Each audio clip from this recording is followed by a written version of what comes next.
natin sa araw nito. Maaari na po tayong tumanggap ng inyong mga katanungan. We have a question related to the Digital Nomad Visa Program. Jean Mangaluz, philstar.com. Good morning. The President recently signed the EO allowing the digital nomad visa. So with the country welcoming more tourists for longer periods of time, is the palace worried that it'll drive up the local cost of living among these tourist destinations? How are we preparing for this? Definitely, if we will have more tourists, we will definitely have more income. And it will definitely also benefit the country and also the Filipino people. At ngayon ay isinasagawa po ang guidelines para po maisapatupad po itong digital nomad visa. At siguro po meron na rin po kayong kopya ng Executive Order number 86 para po makita po ninyo kung ano po yung mga guidelines na nakalagay po dyan.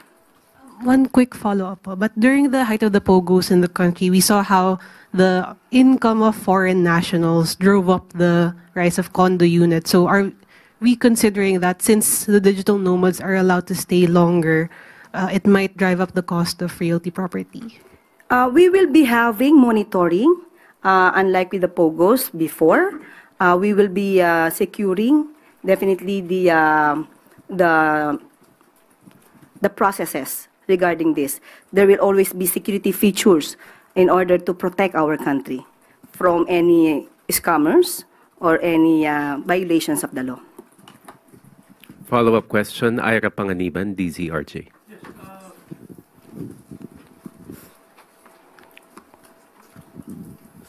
With the entry of the digital nomads, Undersecretary, have we considered upgrading or fixing up our entry ports, our airports, our seaports, and all other facilities that allows all of these foreigners to come in? Right now, there has been numerous complaints about these facilities. Definitely, that will be included.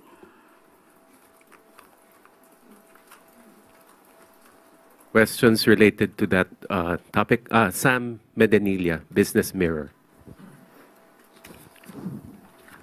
Good morning, ma'am. Do we have an estimate how much the new policy will contribute to the economy? As of the moment, we still have the guidelines. We will just check on the figures on that.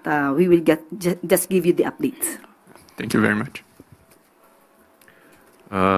Moving on, Eden Santos, Net25.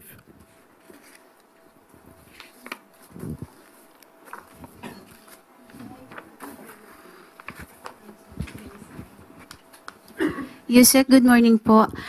Kailan po kaya mailalabas ng Marcos administration yung 20 pesos na halaga ng piso ng 20 pesos na halaga ng bigas kada kilo po? Tapos na po ba yung guidelines ukol dito? Kasi po after nung announcement, marami lumabas sa social media. Ano po yung sinasabi na yung bigas ay luma, may amoy. Meron naman pong iba sa ibang lugar mismo, hindi naman sa Visayas kung saan dapat una yung implementation nito. Sabi niyo po na manggagaling din sa mga lokal na magsasaka, yun pong ibebentang 20 pesos na bigas. May we know po sino-sino yung mga magsasaka or kooperatiba na magiging source po o pagkukunan nitong bigas na ito? Unahin po natin ang mga katanungan ni Ms. Eden. Una po, pinapasinungalingan na po namin yung sinasabi sa mga balita na ito'y may amoy.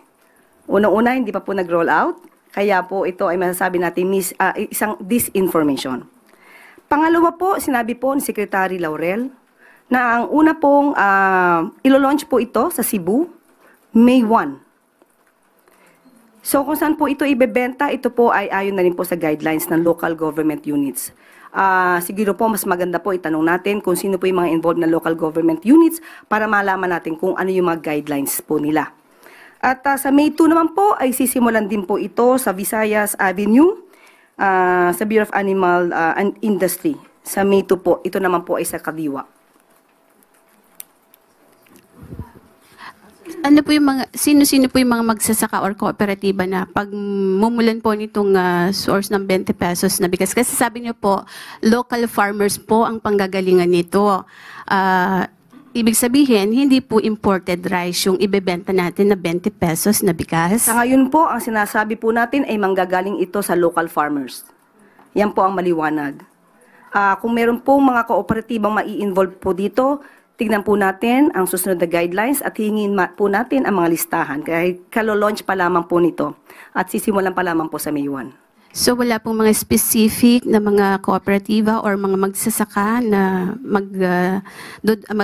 pagmumulan po nitong bigas na ito, itong 20 pesos, para po naman na malaman natin na yung bigas ay galing po talaga sa ating mga magsasaka, hindi lamang yung mamamayan natin ang makikinabang sa murang bigas, kundi maging yung mga magsasaka po. Parang two birds in one stone po yung hit ng gobyerno natin dito. Katulad po ng sinabi natin, dapat wala po tayong pagdududa. Local farmers po sa panahon po ngayon, as we speak, sa local farmers po ito kukunin. Kung meron pa pong detalye, kukunin muna po natin sa local government units. May 1 pa po ito ilulunsad sa Cebu. Kapag may detalye na po tayo, ibibigay po namin sa inyo. Katrina po. Domingo, ABS-CBN. Good afternoon, ma'am. Ma'am, Vice President Sara Duterte has questioned the timing of the release of this 20 peso per kilo rice. How do you convince the public that this is not a form of politicking, particularly because it is being launched weeks before the midterm elections? Kailan pa po ba natin ibibigay ang sakate sa kabayo? Kung kailan namatay na yung kabayo?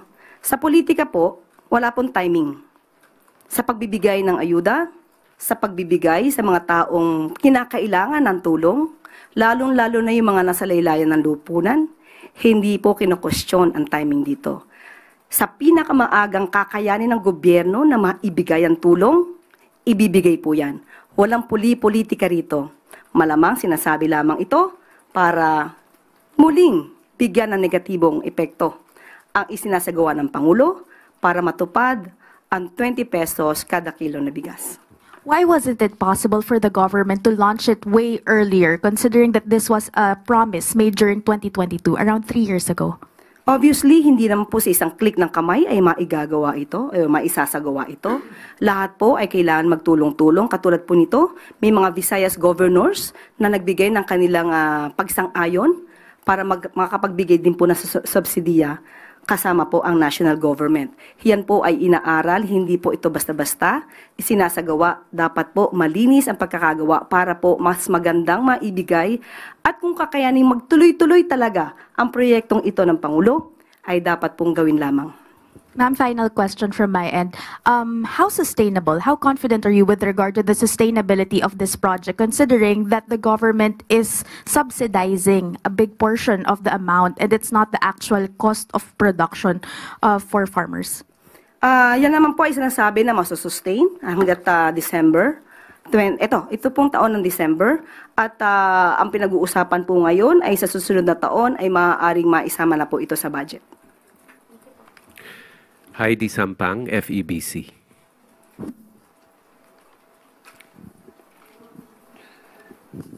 Good morning, Yusek. Ayon po sa Stratbase SWS survey, sa ika-4 na sunod na buwan po ay muling tumaas ang bilang po ng mga pamilyang Pilipino na nagsabi pong sila ay mahirap. Nagtala po ito sa 55% noong April, katumbas po iyan ng 15.5 million kumpara po sa 14.4 million noong March. Ano po ang take dito ng palasyo at kung masasabi pa rin po ba natin na natutugunan po ng mga anti-poverty programs ng administrasyon ang sitwasyon po ng ating mga kababayan? Lahat po naman ng lehitimong survey ay kinikilala at kinukonsidera ng pamahalaang Marcos. At aking lamang pong i-quote ang sinabi po ni Secretary Balisacan. We understand that poverty incidence can be dynamic. In particular, self-rated poverty surveys are sensitive to inflation, particularly the price level of commodities commonly consumed, say food, transportation, etc., prevailing at the time of the survey versus what it was in the recent past.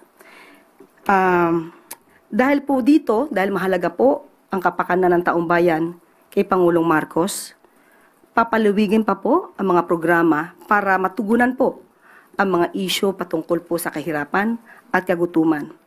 Yan po ang talagang ninanais at pinapalawig pa po ang programa para ito po ay matugunan. Kabilang na po nga rito ang 20 pesos kada kilo na bigas. Nandiyan pa rin po ang programang Walang Gutom program ng DSWD. Idagdag pa po natin ang patuloy patungkol dito sa Pantawid Pamilyang Pilipino program at isama na rin po natin ang school-based feeding program. Ilan lamang po ito sa mga programa ng Pangulong Marcos para po maibsan ang anumang kahirapan na nadadanas ng taong bayan. Although sinasabi po natin na ang poverty incidence, according to Secretary Balisacan, ay dynamic po. Tristan Nodalo, Newswatch Plus. Hi, Yusek. Good morning po. Hi, ma'am. Ma'am, update lang po dito sa naganap po na incident, trahedya sa Canada, sa Filipino Festival. Ano po ang marching order ng Pangulo pagdating po sa pagtulong sa mga biktima? And may data po ba ilan yung naging biktimang Pilipino? Sa ngayon po, ang lumalabas po, as of April 27, 2025, Vancouver Police Department stated in the press briefing na 11 po ang nasawi at may mga ilan po na nasugatan. Ang pinakabata po daw na nabiktima ay 5 taon at ang pinaka may edad ay 65 years old. At ang suspect po na si Mr. Kai Jim Adam Lo, 30 years old, ay na-identify na po at ngayon ay humaharap sa murder charges in connection with this, the deaths at the Lapu-Lapu Festival. At ang Philippine Consulate, the General po in Vancouver ay nagpadala na po, nag-issue na po ng maagarang advisory. Pinapaalam po ang mga hotlines, kung makikita po sa ating monitor. Nagbigay po ng hotlines para po sa mga biktima po, yung pamilya po ng mga biktima ay maaari po agad maka-connect or maka-contact po sa ating Philippine Consulate General. At ang consulate po natin ay nakapag-establish na rin po ng kanilang komunikasyon sa ilang mga biktima na nasugatan. At nakikipag-coordinate pa rin po ang Philippine Consulate General with the Vancouver Police Department regarding sa mga information pa po ng iba pong biktima at sa mga updates po ng pag-iimbestiga. Pero ano po ang talagang bilin ng Pangulo is because sa statement niya kagabi, he's very affected with what happened. Opo, dahil po ito'y kapwa Pilipino, minadali po agad na matulungan, ibigay po ang lahat na maaaring maitulong, lahat ng koneksyon para sa mga Pilipino po natin na nadamay po dito sa trahedya po sa Vancouver. Okay. Yusek, papasok lang po nitong statement ni Senator Amy Marcos that tomorrow ay magre-release siya ng final result ng kanyang investigation saying that there's a group effort from the administration to arrest former President Rodrigo Duterte. Sinabi po ng senador na may planadong hakbang para pabagsakin ang mga Duterte at hindi raw po alinsunod yung pagka-aresto sa dating Pangulo sa batas ng Pilipinas. Just a quick reaction on this statement po ni Senator Amy. Hindi na po siguro kataka-taka kung ganyan po ang kanyang magiging panuran, kanyang opinion. Bago pa naman po siguro nag-hearing ay makikita na po natin kung saan ba ang gawi ni Senator Amy Marcos. Chloe Hufana, Business Mirror. Pero karagdagan, of course, ang palasyo dinideny kung ano man ang kanyang opinion. Chloe Hufana. Good morning, Yusek. Yusek, tomorrow the Trade Secretary and the Special Assistant to the President for Investment and Economic Affairs will be in Washington for their dialogues with the USTR. Ma'am, what will be our bargaining chip to close a favorable trade deal? I was able to talk to Secretary Go today, just this morning. Tambilin po niya ay hintayin na lang po natin kung ano po yung magiging outcome ng pakikipag-usap at pakikipagnegosasyon. At kapag ka po meron na po tayong report, bibigay po namin sa inyo yung update. Thank you, ma'am. Follow-up question na lang, ma'am. Are we optimistic to close a favorable trade deal? And ano po yung goal natin na reciprocal tariff since gusto po ni Trade Secretary ibaba yung 17%? Of course, mas gusto natin maging optimistic. Hindi tayo dapat maging pessimistic katulad ng iba. tingnan na lang po muli natin at kung ano po yung magiging maganda para sa Pilipinas at sa, of course, sa relasyon natin with the US, yun po yung aasamin natin. Ann Soberano, Bombo Radio. Yusek, good morning. Nitong weekend, ma'am, nakita po kasi sa funeral ni Pope Francis na nagkaroon ng maiksing pag-uusap si Pangulong Marcos and US President Donald Trump. Pwede po bang ma-share sa amin kung ano po yung napag-usapan nilang dalawa sa maikling pag-uusap? Thank you. Kung kayo po ay nakita niyo po na sila ay saglit na nagkausap at nagkabatian, mapapakita po natin na yung mga sinabing inis na bang Pangulo ay napaka fake news. Sa ngayon po ay hindi pa po natin nakakausap ang Pangulo tungkol sa kanilang napag-usapan. Kapag ka po maaari pong i-share ang kanilang pag-usapan, ibibigay po namin agad sa inyo. Thank you, ma'am.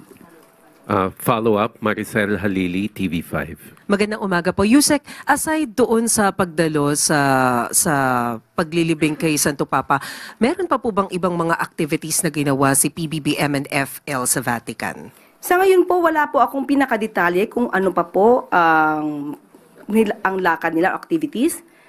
Most probably, personal na lang po yan. Pero kung meron po na official function or official activity na maaari po namin i-share, ibibigay po namin agad sa inyo. And aside from US President Donald Trump, nagkaroon din po ba ng chance si Presidente to talk with other heads of state? Aalamin po natin maya-maya po sa kanya. Thank you, Yusek. Yes, thank you. Left Narciso, DZRH.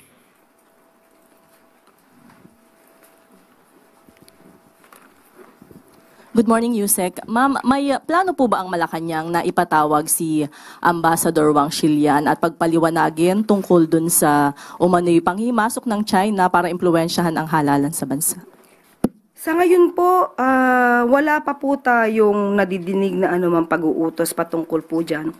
Pero minararapat po talaga na magkaroon po ng malalimang pag-iimbestiga patungkol po dito. Lalo-lalo na po kung ito naman ay may kinalaman na rin sa seguridad ng bansa at kung ano po ang magiging kahihinatnan ng ating bansa kung may mga ganitong klaseng fake news peddlers na umaaligid sa ating bansa. So wala pa pong direktiba ang Presidente sa Department of Foreign Affairs to summon the Chinese ambassador and convey the concern over this report? Sa ngayon po, wala pa po nakakarating sa atin. Thank you po. Tina Maralit, Manila Times. Good afternoon, Yusek. Yusek, over the weekend, China's state media reported that the China Coast Guard has seized control of Sandy Cay, one of the disputed reefs near a major Philippine military outpost in the South China Sea. Has this reached the President? If so, ano po ang naging direktiba niya? Opo, nakausap po natin si DG Jonathan Malaya at inalam po natin ang katotohanan dyan. Ayon po sa kanya, ito lamang, kahapon lamang po, ang Interagency Maritime Operation po, nagsagawa po ng pagbisita, ang routine and lawful exercise dito po sa maritime domain natin. At dito po sa Pag-asa K1, K2, and K3 at sa mga surrounding waters. Kompleto po nilang naisagawa ito at pinasisinungalingan po nila na ito po ay na-seize ng China. Ayon po kay DG Jonathan Malaya. At asahan po natin ang wala pong alinlangang dedikasyon ng Pangulong Marcos na ipaglaban ang ating karapatan sa ating teritoryo, sa ating maritime rights, lalo-lalo na po dito sa West Philippine Sea. At wala pong tuloy-tuloy pa rin po ang pagprotekta sa lahat ng karapatan ng bansa na naaayon sa international law, pero may paniniguro na ito ay para sa peace and stability. Ma'am, just to follow up po, nataon po yung insidenteng ito na may nangyayaring balikatan exercises between the Philippines and the United States, yung militaries po. Can this be construed as a provocation from the Chinese side? Given na ang binibigay nilang rason ng pagtungtong ng Chinese Coast Guard sa Sandy Cay is to exercise sovereignty and jurisdiction and to carry out an inspection, collect video evidence regarding the supposed illegal activities of the Philippine side. We cannot speak for China. Hindi po ako makakapagsalita ng anuman, kung anuman ang adhikain, layunin o plano ng China. Maraming salamat po. I guess that's all the questions we have, Yusek. Thank you. At bago po tayo magtapos, isa pa pong good news. Tumugon agad ang Bureau of Immigration para arestuhin ang 2 Korean national na wanted sa Interpol sa kanilang pagkakasangkot sa multi-million-dollar investment scams. Kinikilala ang dalawa na sina Kim Yung-sam at Wen Jol-yong. Dahil na rin sa direktiba ng ating Pangulo, mabilis na umaksyon, nahuli sa isang operasyon ng mga otoridad sa Parañaque itong mga taong ito noong April 2022. Kasalukuyan na nananatili sa BI Custodial Facility sa Camp Bagong Diwa habang inihahanda ang deportation proceedings. At dito po nagtatapos ang ating briefing. Maraming salamat Malacanang Press Corps at magandang tanghali para sa Bagong Pilipinas.